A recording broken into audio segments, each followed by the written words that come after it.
Uh, we will go with the discussion on balance of payment. Now, as the name indicates, BOP, it is balancing of payments. So you have to understand in this way, it is balancing of payments and receipts of a country.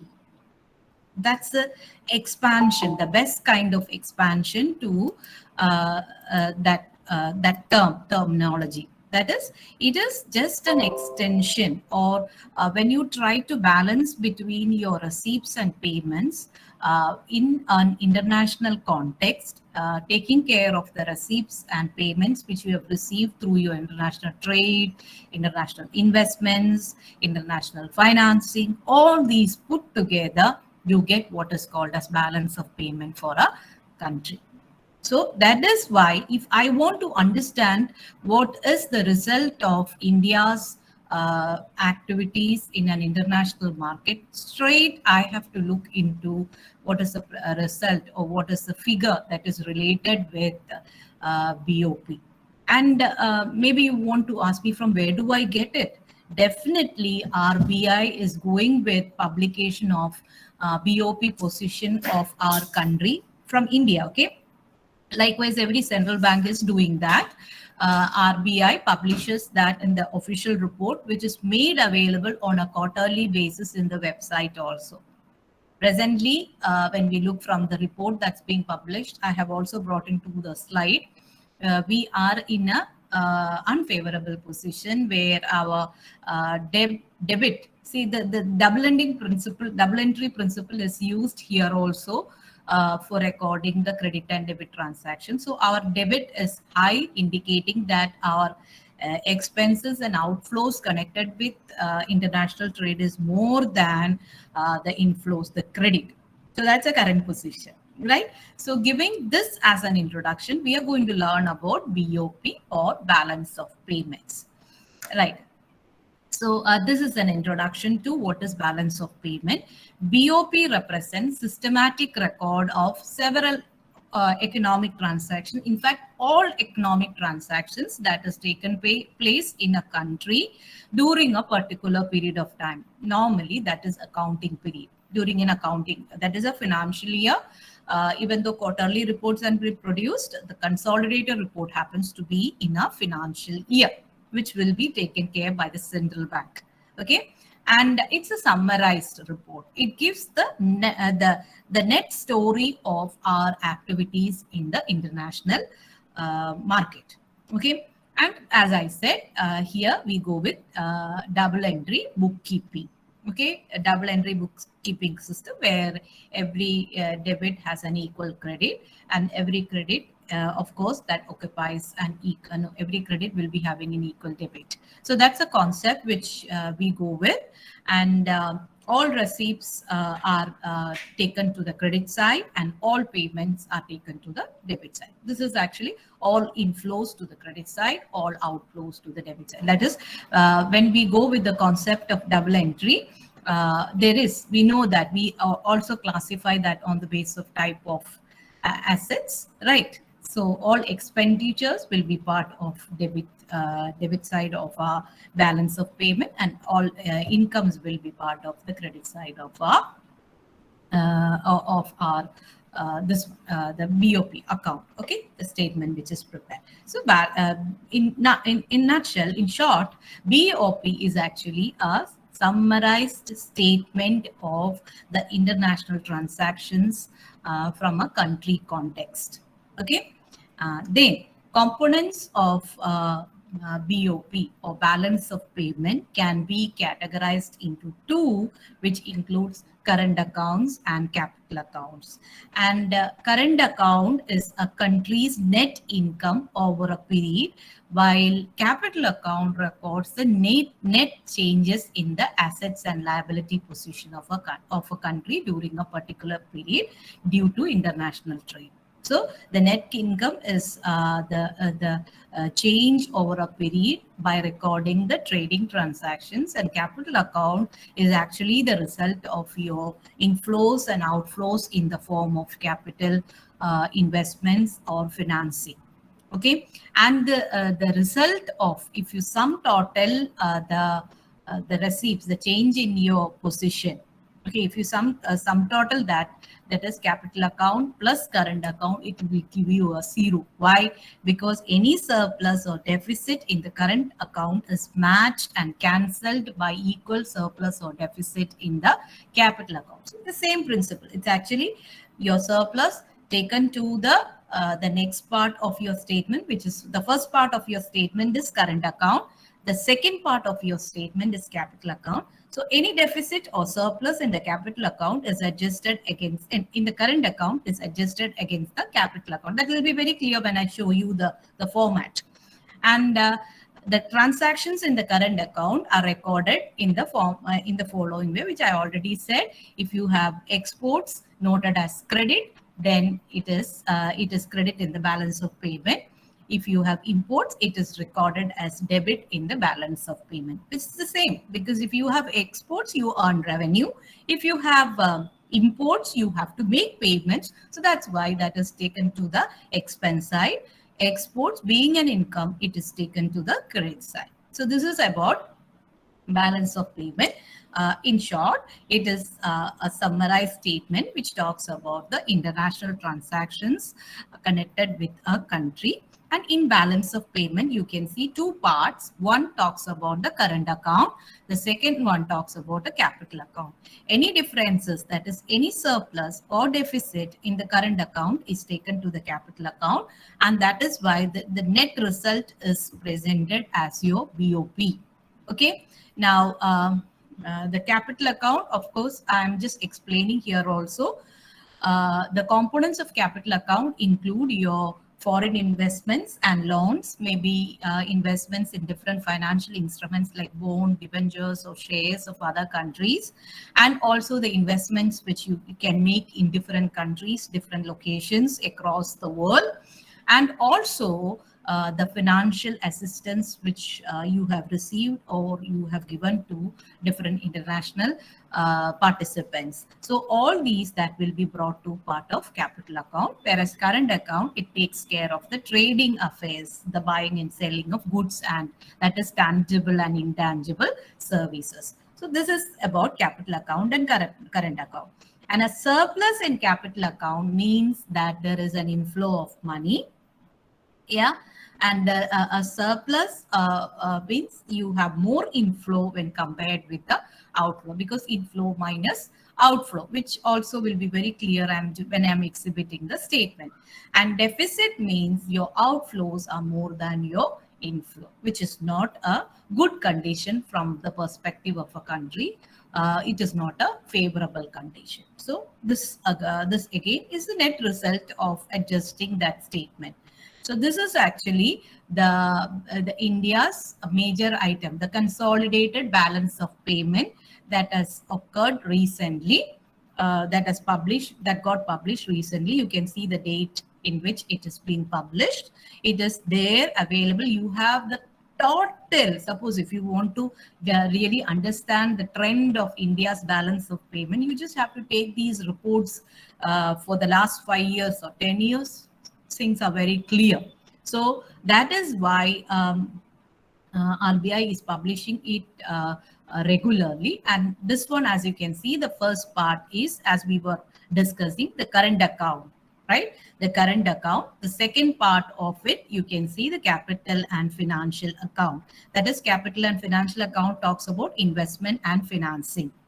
Okay, and then they have gone with changes in reserves, because if the reserve is increased or decreased, that's what they have analyzed. And errors and omissions, we are discussing that in detail towards the next part of this presentation. So current account, you can see POL is petroleum, oil and lubricant companies. Okay, services can include any type of intangible services like banking, tourism, or as we say, any other like educational or any services which has brought in or taken away revenue from our country. Then the capital account, you can see when you are analyzing over these period, you can see that the debit, credit, and the net. See, the credit, the debit, and the net. Here it is favorable. Your credit is more than your debit for this period. So that's why you have a positive net balance. Here also, you can see that your credit is lesser than your debit. So ultimately what happens here is you have a negative balance here, which is an unfavorable position with respect to capital account. This is the net result. Okay, then they have adjusted how it has come. They have evaluated in the below given, like what were the components in that. This is goods, this is services. Goods, they have also gone with the petroleum, oil, and lubricants separately. So with respect to goods, we had a deficit here. Again, we had a deficit here, the latest one, right? With respect to goods. I hope you are able to see that. C credit is just 127.9 US billion, and 153.5 debit. So automatically you have a net balance, which is deficit. And of course, during this period also, it was deficit. But I think we are able to bring down the deficit in this quarter, like April to September 2021. Okay. And then we will look into the petroleum, oil, and lubricants, where you can see here also we have deficit. That normally India is having a deficit, because we know that we are importing a lot of petroleum categories. So that's why you can see the trend always in deficit mode. Even though here we have gone with a reduction in the deficit in this quarter. Then services, of course, we generally have a surplus. That's why we say that our economy is a a service-oriented economy, but we are trying to build that, balance that through development of manufacturing sector also. So presently we are concentrating on manufacturing sector also. You can see that the services here, you have a surplus during this quarter. During the latest quarter also, you have a surplus, and you can see that the surplus rate has increased. 2021 has shown a increasing or maybe a positive change here over the previous quarter. And then this is income from other activities, which has a mixed feeling. But when you came to the latest one, we have a deficit. Then, of course, secondary income, the income from other, like outsourcing, all these activities, it is showing a positive trend. The net result is showing a positive trend, even though we had a dip in the recent quarter. Now we come with the capital account and financial account, where you can see in the recent period, we have a deficit here. Like April, September 2021, we have a deficit of 35 billion in US dollars. So we have a deficit. And change in reserves, of course, we know that all these differences will be taken away from the deficits. So the entire deficits being taken away from the reserve. So our deficit went down during this period. We have a debit here we did not create. So this period had a dip in the overall performance of India in the international trade. Okay, trade and business. Then errors and omissions. Of course, we have brought down the total errors. This is something that is connected with the accounting perspective.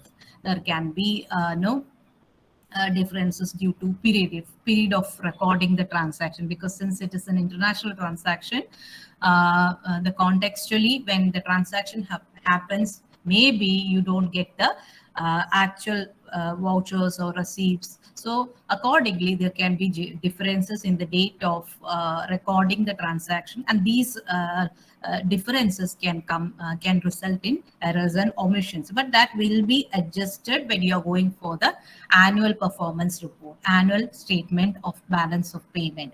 So that will be rectified. Apart from that, the reason can be statistical discrepancy, maybe computation of the exchange rate, calculation of the revenue. All these errors of commission or errors of omission can happen, and that will result in this errors and omission. Okay, and it can be lack of parity in compilation, which as I said, can be because of dates. because transactions are happening between different countries, and there can be difference in the dates, time zones, because of time zones, or because of the date in which you actually receive the money, or you receive the documents connected. So all those differences, or there can be some kind of illegal international transactions that might have occurred without obtaining permission. Why illegal? Because it might have been restricted through government policy, foreign policy, or it also might have been because it's not permitted to be traded in the international market. That's why we quote that as international illegal international transactions. And this can also occur because of wrong categorization of the assets and liabilities. So these are some of the reasons that can lead to errors and omissions in our balance of payment, right? Now, the next thing, we know that every country is looking for a favorable BOP. Why? Because every country, when they are entering into the foreign exchange market, or when they are entering into the international market, what they expect is that should contribute positively towards the development of the nation. If it has to contribute positively towards the development of the nation by gaining revenue, by bringing more foreign exchange, then your international trade has to be in an equilibrium mood. So disequilibrium, as I shown, no, here we have a disequilibrium. Why? Our reserves being depleted, washed away, because we had a unfavorable net balance. So this is actually a disequilibrium. Why we are entering into an international trade? We would like to make more money. We want to increase our foreign exchange, ultimately contributing to the economic development of the country. But actually, when you have a stage of this disequilibrium where your international payments are in an unfavorable mode, what can be done is two way of corrections are normally found in an economy. One is deliberate correction measures, which is taken by the Ministry of Foreign Affairs and the central bank. And the second one is automatic corrections through the correction in other aspects other than the foreign affairs. Okay. So that's why we classify that into two category. Deliberate correction measures, we can again classify that into monetary measures and trade measures. Monetary measures, as we all know, we have learned, one is, if you really have to increase your imports, you can increase by improving the money supply in the market. People will have more money, automatically the demand will go up, they will be ready to buy foreign goods, the demand for foreign goods, or the demand for more variety of goods will be there prevailing in the market. Accordingly, the imports will go up. But generally what countries do is, if the money in the economy, if the money circulation in the economy is very high, that can lead to inflation, that can lead to more imports, which is creating an unfavorable balance. So what they will do is, they will try to reduce the supply of money in the market by bringing more investment opportunities, raising the interest rate, all these. Tomorrow we are going to learn about interest parity theory, which will give you some kind of understanding about what is a relationship between the foreign exchange rate and interest rate. So that will further expand our understanding in this context. But when the money supply being reduced, being made little less in the market, automatically what happens here is it can go with reducing the imports into the market. People will not have more money to spend. Accordingly, the imports can go down, and this can create a favorable balance. Why? If imports are less than exports, we have just seen that we will have a positive result. So that's why it will be supply of money can be adjusted. Second one is devaluation. Devaluation is when you depreciate. India has gone with depreciation. Many have devaluation. Many countries have gone with devaluation when their exports are not performing well. Devaluation or depreciation, or as we say in the value of currency, will actually enhance the exports and reduce the imports. Why? Because if you are importing, when your currency is depreciating against another currency, what will happen here is you have to pay more to obtain it. You have to pay more to buy it. So that means your imports will automatically come down, but there is a possibility that you can go with more exports. Why? Your products will become more attractive through the foreign traders, because they can get your product at lesser cost. Say rupee is depreciating against dollar. So naturally, the investor from a US will have to pay only lesser money for getting that particular product or service. That's why it will lead to a boost in export. So devaluation is another. Then exchange controlled is controlled imposed by government on the convertibility of currency, or as we say, convertibility of capital assets. Sometimes certain types of investments are banned by the government, certain types of exports are banned by the government, convertibility is limited to a certain extent. So all these will reduce the conversion of one currency to another, the domestic currency to a foreign currency, which again can go with reducing the imports. Net result will be reducing the imports, because if you have importing, you have to convert your domestic currency into a foreign currency for making the payments. So when there is some kind of exchange control, the conversion rate will be lower, indirectly promoting the exports in the country. So these are some of the monetary measures that will be taken by the central government and Ministry of Foreign Affairs from every country's context. Now going with the trade measures, this we have learned. If I want to reduce the imports to my country, automatically the first thing that will be applicable is the increase of tariffs and bringing of quotas into the context. Quotas say that how much of that particular product or service you can bring into the country. That will be defined. So if you reduce the quota, the imports will automatically come down. Tariff, you are charging additional taxes for certain types of imports, that will reduce the imports, again trying to bring a favorable context. And then export promotion measures can be subsidies. You are setting up export zones, like you have here export processing zones, which is being set up by the government for promoting different industries to be engaged in exporting. All these will lead to, or promoting or providing additional subsidies to the industries to go with the production activities, or going with tax exemption. Like IT industries initially had a 10-year tax exemption. They did not have to pay tax for the first 10 years. So all these were initially to promote when they were setting up their business in the export processing zones. So what happens here is all this will promote more of exports and industries to come in. So these are some of the trade measures that will be adopted by the government, deliberate correction measures that is well planned by the government to bring a favorable change in the BOP. Okay. And automatic correction measures is trying to increase more capital inflows into the country. See, our country is doing that. If we really have to attract more FDI or foreign investments to our country, we have to look good.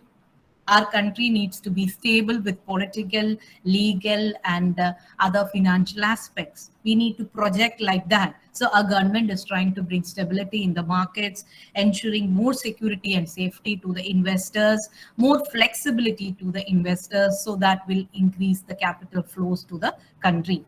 At the same time, you are trying to reduce the capital outflows. Why? Because if the country is not stable for investment, if there are no good opportunities, what will happen is people, the big business groups, they will try to start locations in a different country. So that leads to capital outflow. So that again is reduced by providing a lot of incentives, a lot of opportunities, tax concessions to the industries, so that we have a lot of capital.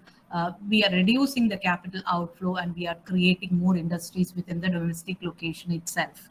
So that again is one automatic corrective measures. Then price adjustments. Of course, price adjustments are generally done by creating additional taxes for the imports, thereby indirectly promoting the domestic industries. When the imported products become so expensive, people will slowly consume the domestic or nationally produced goods. That is price adjustment, so that the consumption of domestic products will be increased, which will contribute to the national revenue. Again, it will reduce the imports into the country. Income adjustments means if you have more income, your or as we say, no, your purchasing power increases, so the demand for the products will increase. So this demand adjustment normally is not adopted by government because it is little complicated. But that is also one measure where the income available with people can be increased or reduced accordingly.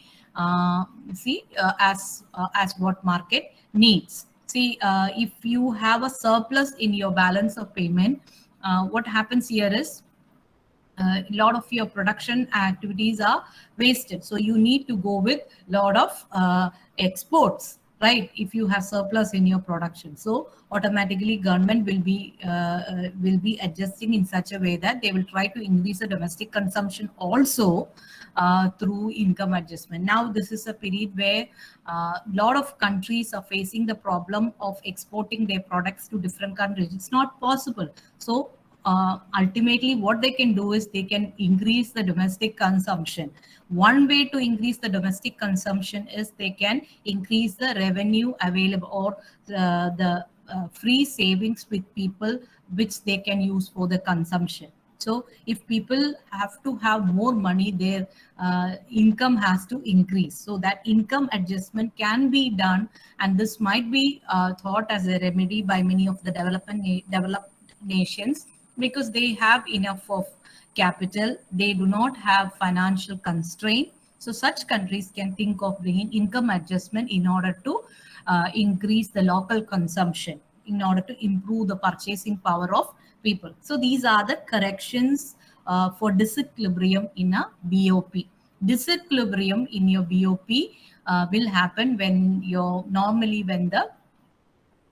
payments are more than the receipts, as we have seen in our case in the recent quarter.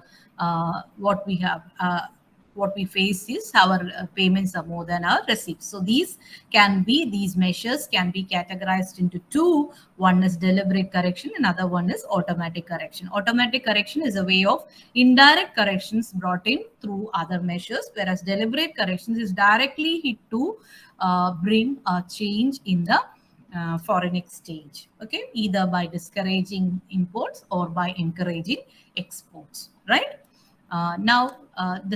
The second most important concept which is applicable in the context of BOP is currency convertibility.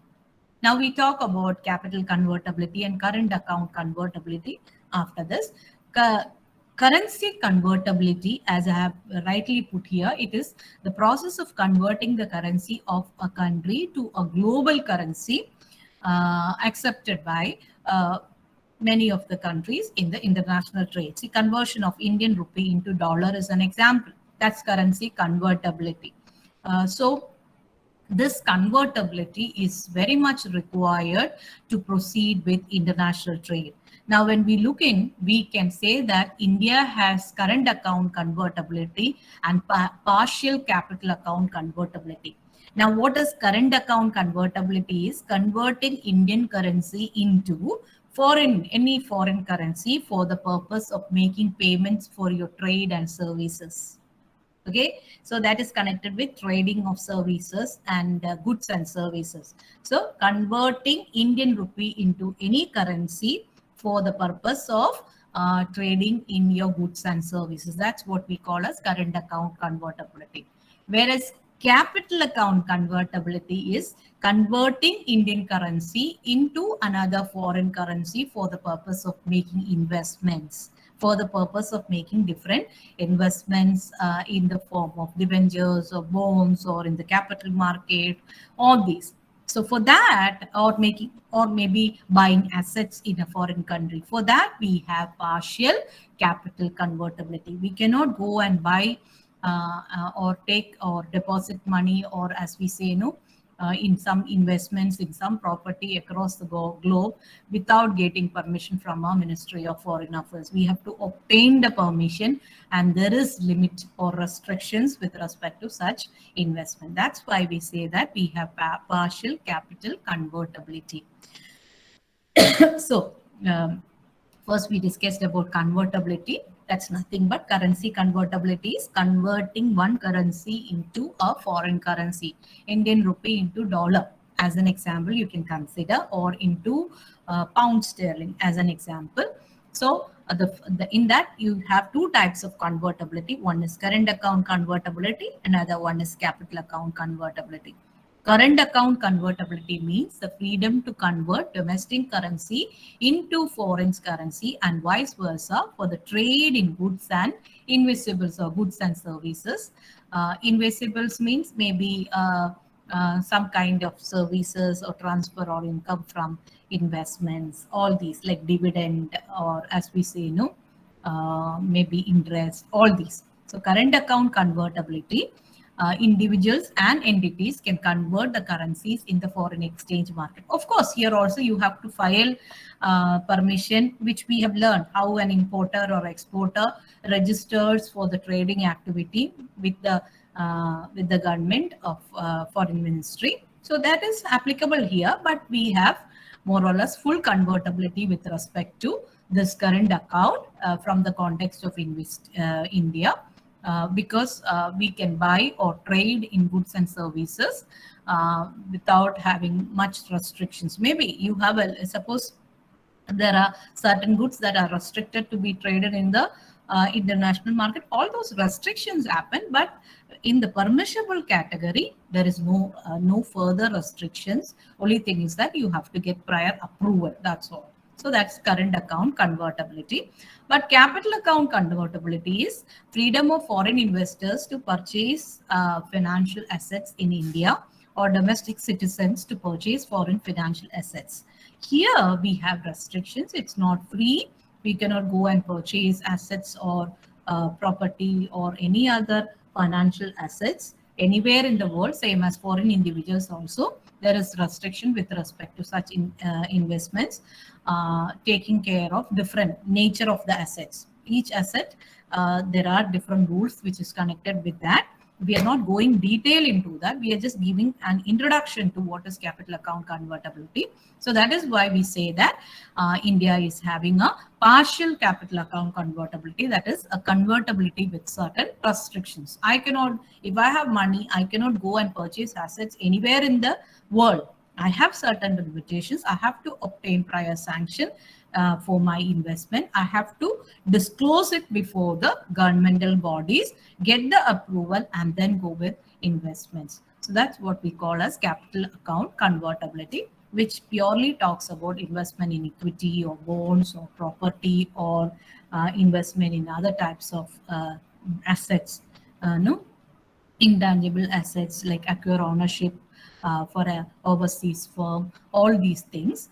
But it is not free. We have restrictions. That's why we say that capital account convertibility is restricted, or it has partial convertibility, right? So this is the whole thing which we have to be aware in the context of balance of payment. We started with our discussion stating what is BOP. BOP is nothing but a statement showing the international transaction of a country recorded in a systematic manner for a period. And this period generally is defined as an accounting period or a financial year, right? And in India, when we talk from BOP, we have a double entry principle where the debit and credit is taken care with respect to expense and income. And we've said that BOP statement can be categorized into two. One is with the information with respect to current account. The second one is with capital account. Investment with respect to current account deals with the revenue or expenses in connection with trading of goods and services. Right? We have seen that, right? Whereas in case of capital account, it talks about the differences, the changes that has brought in because of the transaction that has happened under current account heading. That's why we said that when we take care of the capital account plus current account, the net result will be zero. Why? Because every deficit in the current account is taken care by taking it from the capital account, or every surplus is added to the current account. So that the net result, the difference between these two will be zero. It has to be zero because it is adjusted. and a country will be having a favorable balance of payment when its receipts are more than its payments. So that was the first part of our discussion. The second part of our discussion, we try to learn about the factors that are leading to disequilibrium and how this disequilibrium is being corrected by the government. Okay, so we said there are certain purposeful corrective measures and there is some automatic corrective measures. Again, we divided this purposeful corrective measures into two. One is monetary, another one is related with trade corrections. Monetary is taken up from the government or from the central government or by Ministry of Foreign Affairs by adjusting primarily the money supply or money availability in the market. Then we discussed with the trade, that is primarily through the adjustments with respect to tariffs, quotas, and subsidies. Then automatic correction measures are, some of the automatic measures which we discussed in the class are connected with capital flow adjustment, income adjustment, price adjustments. All these are taken care, which can bring some kind of change in the favorable change in the disequilibrium with respect to BOP.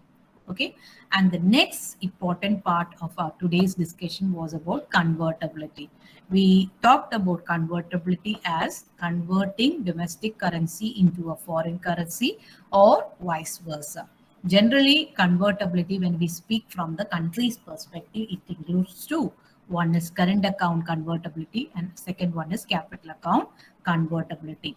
Current account convertibility is applicable when we are buying or selling or trading in goods and services in the international market.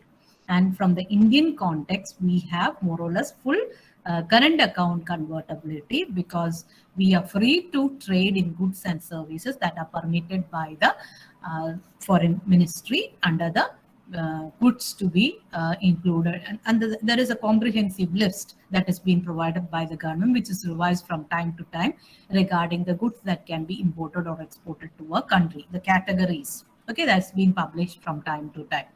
So then we talked about capital account convertibility, which talks about converting a domestic currency into a foreign currency for making investments in the form of financial assets or capital assets in different nations. For us, from the Indian context, we do not have full capital account convertibility. We have only partial convertibility. That is, we can make investments with prior approval, and there are certain restrictions with respect to the percentage of investments which we can make in different assets, including the capital assets and financial assets. The same as foreign investors, when they come into India, there are restrictions with respect to investments, which includes, as we can say, the FDI investment in different sectors like insurance sector, banking sector, or as we say, in the educational sector. All these, there is limitation. The limit is laid down by government, revised from time to time. That's why we say that there is restriction with respect to capital account convertibility. So these were the main things for our discussion in our today's class.